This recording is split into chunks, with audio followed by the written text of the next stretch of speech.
नमस्कार दोस्तों। चाणक्य नीति कहती है कि व्यक्ति को जीवन में बड़ी सफलता प्राप्त करनी है तो कुछ बातों पर विशेष ध्यान देना चाहिए। जीवन की सफलता कुछ विशेष गुणों पर निर्भर करती है।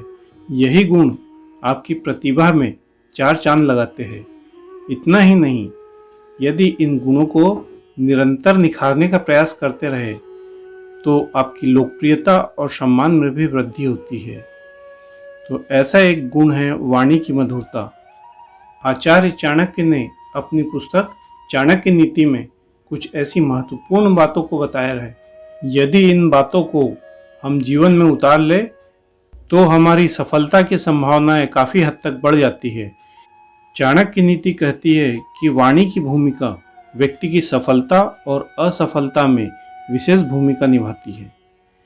चाणक्य नीति कहती है व्यक्ति को अपनी वाणी पर ध्यान देना चाहिए। वाणी ऐसी बोलना चाहिए जिसे सुनने से आनंद की प्राप्ति हो। व्यक्ति की वाणी मधुर होना चाहिए। व्यक्ति की वाणी जब मधुर होती है तो उसकी बातों को गंभीरता से सुना जाता है। मधुर वाणी दूसरों को प्रभावित करती है।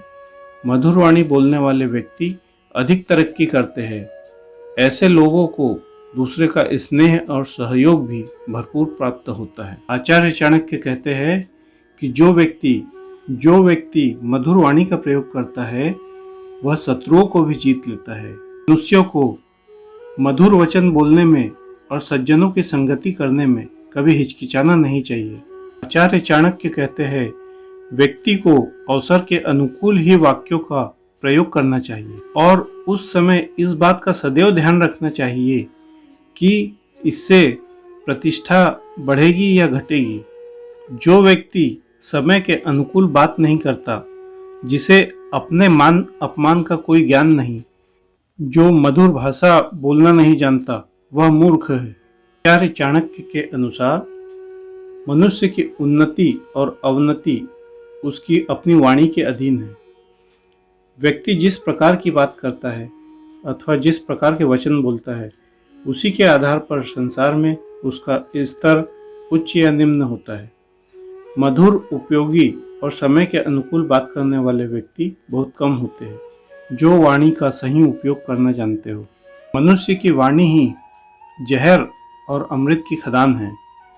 जो व्यक्ति प्रिय वचन बोलता है उसका कोई शत्रु नहीं होता है। आचार्य चाणक्य कहते हैं कि मंदिर में रखी हुई मूर्ति में भगवान अदृश्य रहते हैं, परंतु भक्त मन से उनकी स्तुति करते हैं, उनकी प्रार्थना करते हैं।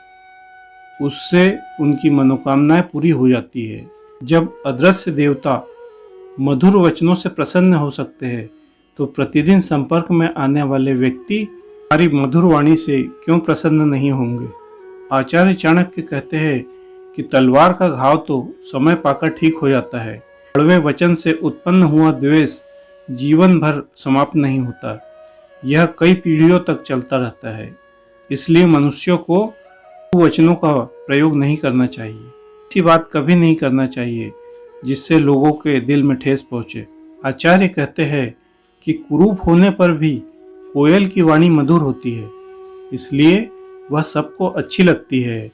काला तो कौवा भी होता है, परंतु उसकी वाणी कठोर होती है, इसलिए उसे कोई पसंद नहीं करता। इसलिए मनुष्य को कभी भी ऐसी भाषा या बातें नहीं बोलनी चाहिए जो दूसरों को सुनने में अच्छी ना लगे या दूसरों को सुनने से ठेस पहुंचे। दोस्तों, अगर आप भी हमारी वैदिक संस्कृति, परंपरा और सनातन सभ्यता को आगे बढ़ाना चाहते हो तो हमारे चैनल ऋषियों की अमर चेतना को सब्सक्राइब कीजिए, लाइक कीजिए और शेयर कीजिए ताकि हम मिलजुल कर भारत के पुरातन ज्ञान को आगे बढ़ा सकें। धन्यवाद।